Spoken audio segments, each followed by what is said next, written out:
Hey guys, this is Coach Mike Ryan from the Fastball USA Training Center here. Coaches, players, I know you all have your favorite drills that you like to do. Most players have a drill or two that they really like, gives them a good feel of their swing or their throwing motion. And coaches, we're the same, right? We have a drill or a series of drills that are our go-to that we really believe in. So what this video is about, and what I've been finding from doing training for over 25 years now, is if we're really honest, is the drill doesn't always impact the performance or the regular motions like we think it does. For some it does, but there's many it does not. And the key question is why not? So what I'm talking to you about today is if we could take that drill that you believe in, that you feel like makes an impact, and make it more of an impact in your normal swing or your normal throwing motion. We don't want to be what I heard one major league coach say once, is being just good at drills. Right? I think his comment was something like, you American kids, you're really good at drills, but you're not really good at baseball. And I think what he was really trying to say there is just because you're good at a drill doesn't make you good at baseball. Or it doesn't, in other words, that drill does not impact what you're doing, then it's a waste of time if you can't make an impact. So I'll give you an example. Like one of the drills that we do in here when we see a guy rolling overs, we do what we call a half swing drill, which is basically swing through the baseball, and then we have the hitter stop to check his arms and his wrists. So for example, if he swings through it and his arms are already turned over, what we will do in that drill is we'll put the brakes on and see, is the arms left arm above right? Is he fully extended? You get the idea, whatever your drill is. But my point is, if somebody starts doing that drill correctly, and that's great, and he starts becoming really good at that drill, and then we watch his regular swing, and it's not even close to looking the way he does on the drill, now what we have now is a bad match. And guys, ultimately what we're trying to do with our time, with our drills, with our exercises, is to take that drill and create a match into the normal throwing motion or the normal swing.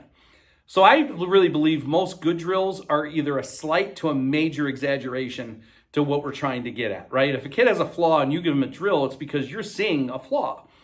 So when you do the normal motion, we should at least see some of that going on in the normal motion, if not a lot of it. And that's where we got to determine, is the normal motion a good match to the drill? Or at this point, has the drill been a waste of time? So this is how we approach drills at Fastball USA. Okay, step one, level one, we'll call it the basement, is guys are just trying to figure out how to do the drill. Like, hey, could be the greatest drill ever, but if I don't do it right, it's a waste of time. And if we're all honest, especially the coaches out there, you have some guys who are superstars at the drills, some guys who are pretty good, okay, and some guys who are terrible at doing the drill that you like, right? So step one is let's do the drills right. Let's really, if you really believe in the drill, let's perfect the drill. Okay, that's the basement floor. Now, the guys who are really good at the drills, they get to go upstairs. They're on the main floor, right? They're a little separate from the guys who are still trying to figure it out. But even those guys, that's not good enough, because the next step is whatever drill that you think is really important that they're doing well. The next step is when he does his normal throwing motion, his normal swing, is it impactful? Is it impacting it? Meaning, does it match? If you look at the drill and then look at his regular swing, or if you look at the drill and look at the regular throwing motion, are you seeing that it's making a difference? And that's what we call matching. And what we find is a lot of times there are people that are be very good at doing a drill. And if you look and try to see if it matches into their regular swing, it ain't matching. And they get stuck on the main floor. And what I'm saying there is, as soon as they go to a regular swing or regular pitching motion, it starts to fall apart. And then there's some that actually understand the concept of matching. And so, for example, and how we would do it here ultimately is, for example, we have a drill that we do, we call it a half swing, where we swing through the ball without rolling over. And immediately we'll do another regular swing to see if the movements match. In other words, does he turn it over right away when he does a regular swing, or does he get the concept of I've got to stay through? And that's the guys who are getting to the third floor, the guys who start to match the drill into their regular swing or their regular pitching motion. And that's the third level. So to review that, what I want you to think about, if you feel like there's a drill that you are really like, this is a very good drill for me or for your players, The bigger question is it matching and actually becoming part of your swing or your throwing motion? And that's where we're trying to get to. So number one, figure out how to do it and become really good at doing the drill, right? And get upstairs and separate yourselves from the rest who are still struggling with it, right? The next part is then trying to match it into your swing. What I'm saying is matching, and I'm talking about even in practice, right?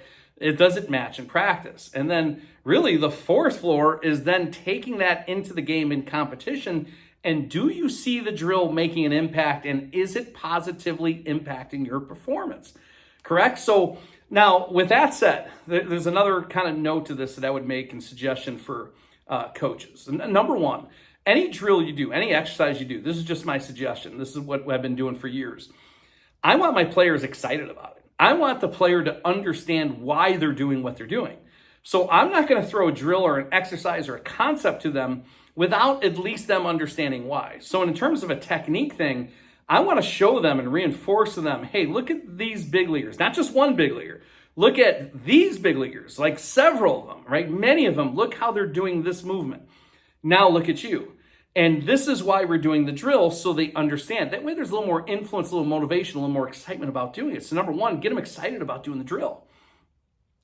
Number two, let's not just do drills and say, well, it works for that guy's smarter than that guy. We've got to actually get on them and try to perfect the exercise in the drill. Quality over the quantity of what we're doing, and make sure we're doing it correctly. And then step three would be what we call blending process. We don't want to sit there and do a drill for 15 minutes and go hit for 15 minutes. We might want to do that drill anywhere from 1 to 5 times in a row and then immediately do a regular swing or a regular throw. So it could be, for example, 3 of the drills consecutive, then a regular throw. 2 of the drills consecutive, then a regular throw. Then 1, then a regular throw. That's what we call blending concept, where we're trying to blend the drill into the motion. But every single time you ditch the drill and he goes to his regular motion, there's got to be a mind-body connection that he's feeling like he's trying to transfer that drill or exercise, that concept, into his regular swing or regular throwing motion. And if there's not that deep practice to it, you're not going to see much transfer. And then it goes back to matching. Okay, so, and you'll notice, like, hey, when you see that kid do a drill, we'll have this happen sometimes where guys, for example, doing a hitting drill, and they're also hitting really well. Not only are they doing the drill well, but they're also hitting really well. And then when they go to their regular swing, it falls apart. And that's what we call a bad match. So now what we're talking in terms with our hitters and our throwers is matching. For example, we do one drill, we use a connection ball with hitters and throwers, but we'll talk about the hitters where they put it in their bicep and they're being connected as they go through and their hands in a better position. Well, you think about that, when they take that connection ball out, if that look doesn't match and the result isn't getting better, then what are we doing? We're kind of wasting our time. So what I'm suggesting to players out there, if you have a favorite drill or two, same thing with the coaches, whatever your favorite drills are, look beyond the drill and ask yourself, does it match? When I go do my real thing, does it match? Because that's where it matters most.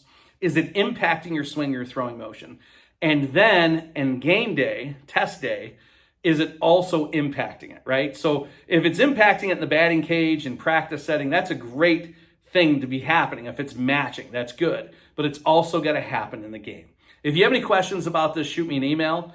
Again, it's fastballusa@hotmail.com. You can check out our website at fastballusa.com. This is Mike Ryan from Fastball USA, and have a great season.